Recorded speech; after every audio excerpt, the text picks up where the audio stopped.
All right. Here is a video specifically designed for my YouTube channel. And today we're talking about the super cheap super cab Ford pickup, my 1996 OBS. Um, and we're going to go into a little quick history of the pickup, what its intended uses are, and what my grand scheme harebrained ideas I have for it are. For those of you that follow my social media, whether that be my Instagram or my TikTok account, I've talked an awful lot about that pickup. It's no secret that I am very, very passionate about the old body style Ford pickups, the 92 through 97 Ford F-Series vehicles. I've had a lot of those trucks over the last few years. Over the last, 16 years, I've had a boatload of them. It would be hard for me to count off the top of my head. But today we're talking about the 1996 F-250 Super Cab short bed truck that we've nicknamed the Super Cheap Super Cab. And the reason for that is currently, as of today, I only got like $1,600 into that pickup.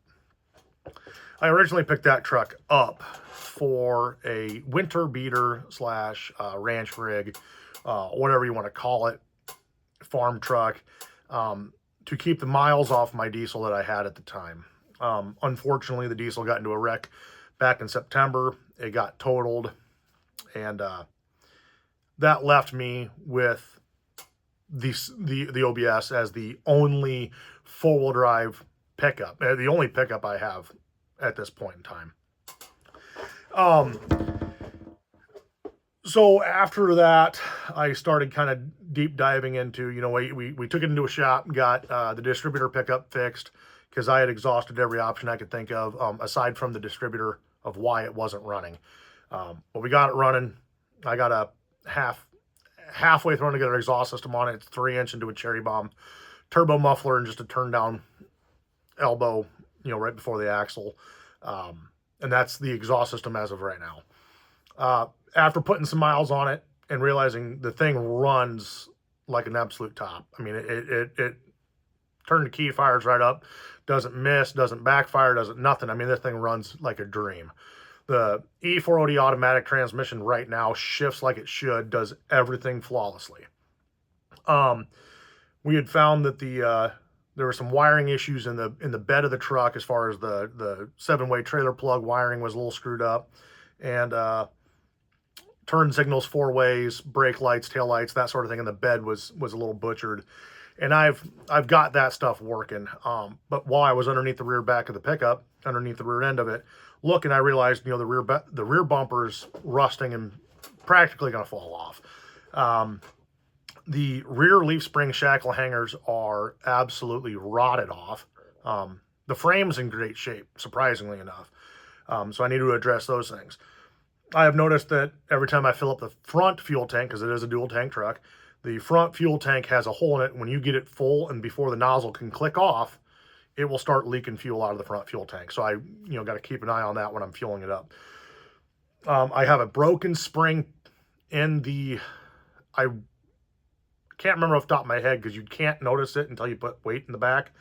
I believe it's the passenger side rear leaf spring pack has a broken spring in it. I have a set of used Super Duty 9904 springs that will bolt underneath that truck. So that's going to be kind of the plan there.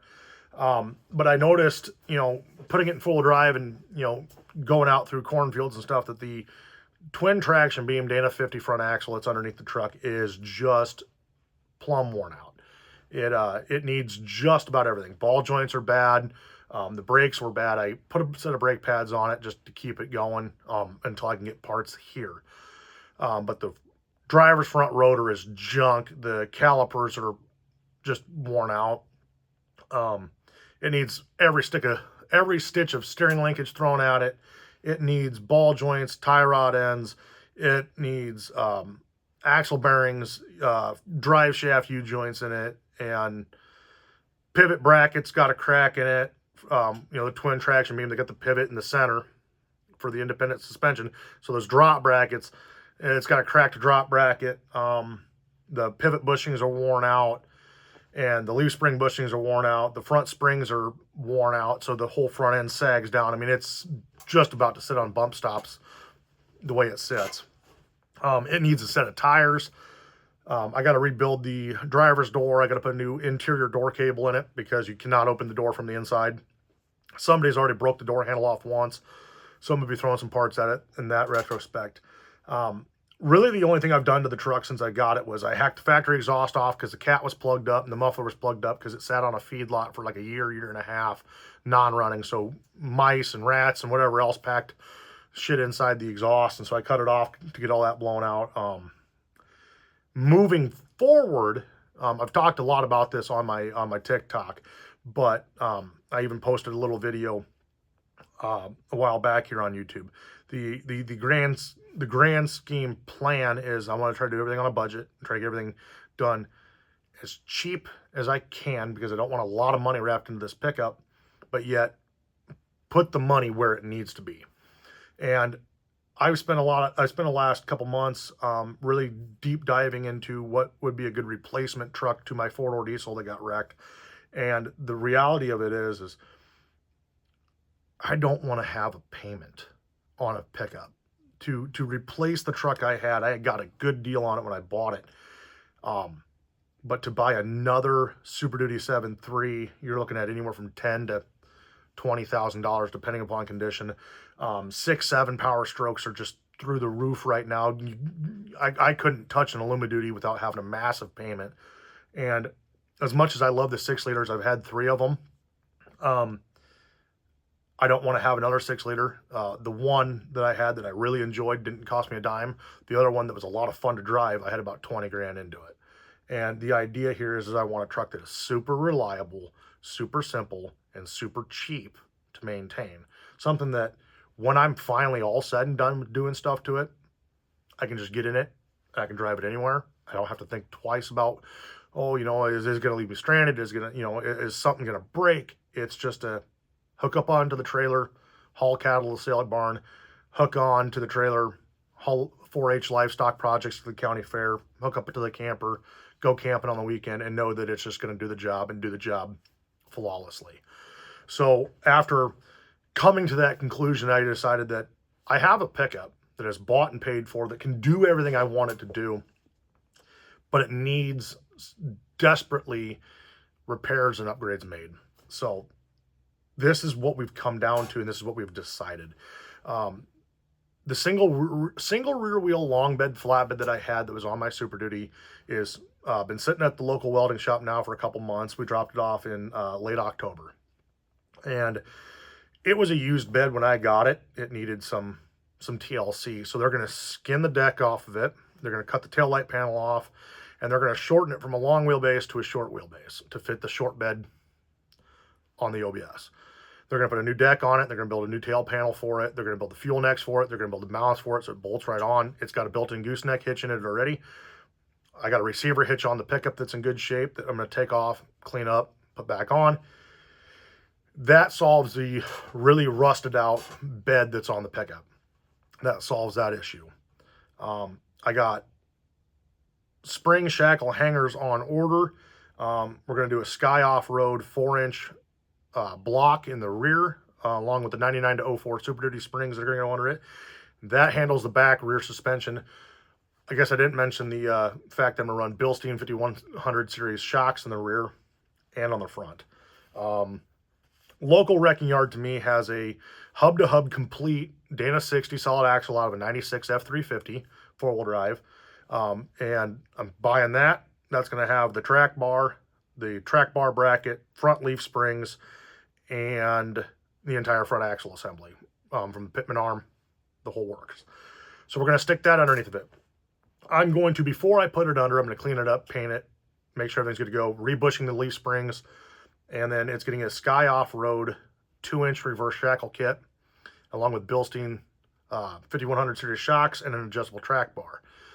That should level the truck out of these. It should be sitting as tall as a factory OBS F350, just leveled, which would be essentially about 4 inches or so, 3 to 4 inches over stock F250. It'll be little bit more than that on mine because the suspension's so worn out.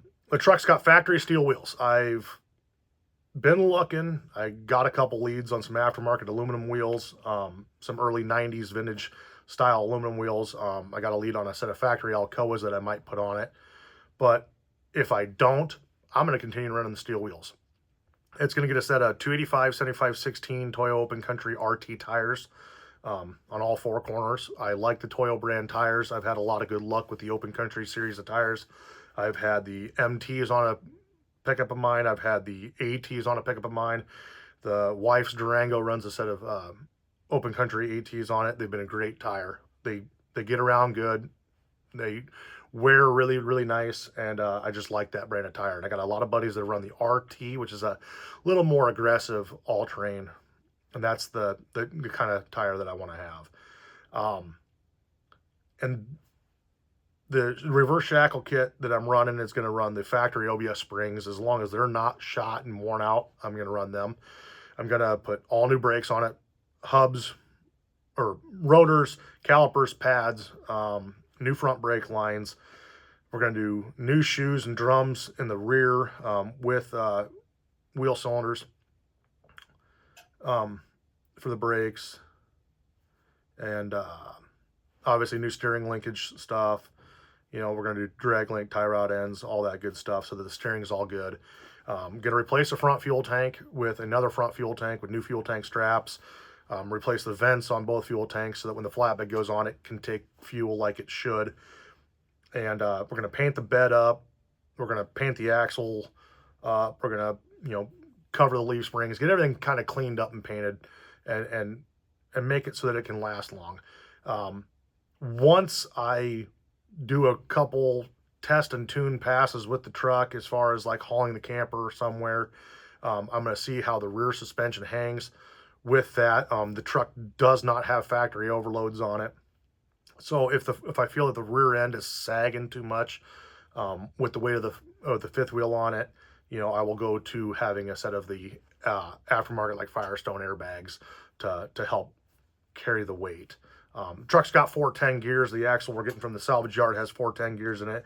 So it's got plenty of gear to pull something. The 285s are going to be about 33 inches tall, so it's going to fill out the wheel well, hopefully exactly where I want it to be. I don't want it to be tucking a bunch of tire, because when you go off into the cornfields or out in the pasture and everything, I don't want it to rub really bad.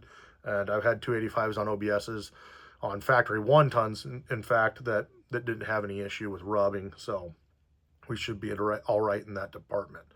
The front bumper's kind of rusty on the pickup. I've been on the look for a factory, like a good used factory bumper, and like a period correct, you know, the grill guard that would go over top the factory bumper. If I can't find one, then, you know, later on down the road, I'd like to put a ranch hand bumper on it. Now, typical thing for a truck that spent its life in Northwest Iowa, the back extended cab corners, rockers are rotten. They're soft. They're pretty junky. And the front fenders, like any old OBS in the Midwest, got rot and rust in the front fenders. I'm sure the core support's got some too. And I'm not going to touch that stuff. Not right now anyway. Down the road a couple years, maybe I might get the wild hair, you know, if I got a decent wire welder and have taken some more time to practice, I might try to replace the rockers and give the truck a home brewed paint job, but we'll see. Ultimately, the goal with the truck is to have something that's functional, reliable, I've touched all the stuff that is necessary on the truck, you know, get a good exhaust system, not something that I kind of thrown on there to quiet it down, you know, get a nice sounding exhaust on it. I don't want it to be too rowdy, but I want it to be a little throaty. I want it to know that, hey, it's got a big block in it. You know, I don't want it to be as quiet as factory, but I don't want it to be so obnoxiously loud that I'm wondering why the hell am I ever driving this thing. I would like potentially to take it to Oregon in 2025 in August for the No BS OBS Truck Show that OBS Solutions, Carrot Customs, Sky Off-Road, they host this big 80 through 97 F-Series truck show out there. And it keeps getting bigger and bigger every year, and it looks like a great, fun time. And I'd like to get that truck out there and show that people on my channel, people out there that have these trucks, that you can take something that was left for dead out of the, you know, a field or a feed lot or some old boy's barn and put it back on the road and then drive it halfway across the country and not bat an eye. The 460 with the 410 gears, it's sitting on two 65-inch tall tires currently. It gets about 12 miles a gallon running down the highway, 13 if I'm really stretching it out. But I haven't taken it very long distance, only back and forth to work. So to put it out on the interstate and drive that kind of distance, you would really get to see what kind of mileage the truck can get out of something like that. If the automatic transmission in the future ever gives me any issues, my default is the automatic's coming out. We're going to stick a 5-speed manual in it and just be done with it. I like to have a manual transmission in a pickup. It's just a personal preference of mine. So I don't have any updates on the truck itself. Figured I'd shoot this video here real quick. I wanted to come down here and do some things in the shop. Figured I'd take a minute to do this and get a better quality video out here on YouTube. I'm just waiting on parts and waiting on my camera setup to actually sit down and physically document what we're doing with the pickup and all that good stuff. So if you're interested in seeing more of the evolution of this pickup on my channel, feel free to like and subscribe. And if you don't, well, that's your prerogative. So I hope you guys are all having a great holiday season. Christmas is right around the corner. So I wish you guys all a very Merry Christmas and hope you guys have a wonderful holiday season. Thank you for watching, and we'll see you guys in the next video.